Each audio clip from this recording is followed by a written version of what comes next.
পাল্টাপাল্টি অভিযোগ আর দফায় দফায় সংঘর্ষে অনুষ্ঠিত হলো পশ্চিমবঙ্গের বিধানসভা নির্বাচনের শেষ দফার ভোট গ্রহণ। বাংলাদেশের প্রতিবেশী এই রাজ্যে কি তৃণমূল কংগ্রেস আবারও ক্ষমতায় আসছে, নাকি প্রথমবারের মতো সরকার গড়তে যাচ্ছে বিজেপি?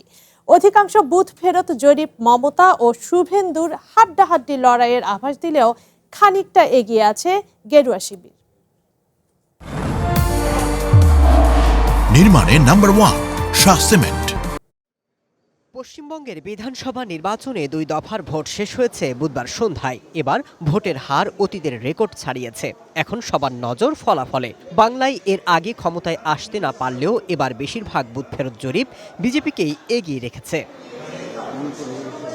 ম্যাট্রিজের বুথ ফেরত সমীক্ষা বলছে পশ্চিমবঙ্গে 146 থেকে 161টি আসন পেতে চলেছে বিজেপি। তৃণমূল পাচ্ছে 125 থেকে 140টি আসন।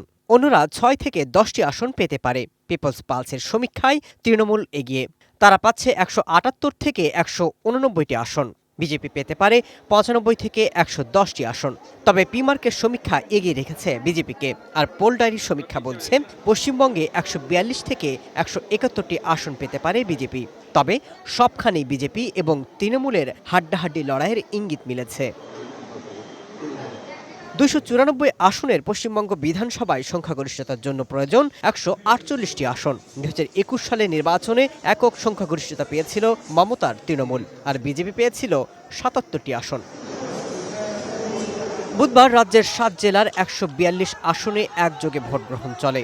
এ সময় বিভিন্ন জায়গায় সংঘর্ষের খবর পাওয়া যায়। এদিকে ভোট ঘিরে নানা অনিয়মের অভিযোগ আনেন তৃণমূল নেত্রী মমতা বন্দ্যোপাধ্যায়। ভোটিং মেশিনে জালিয়াতি এবং কারচুপির অভিযোগ করেছে বিজেপিও।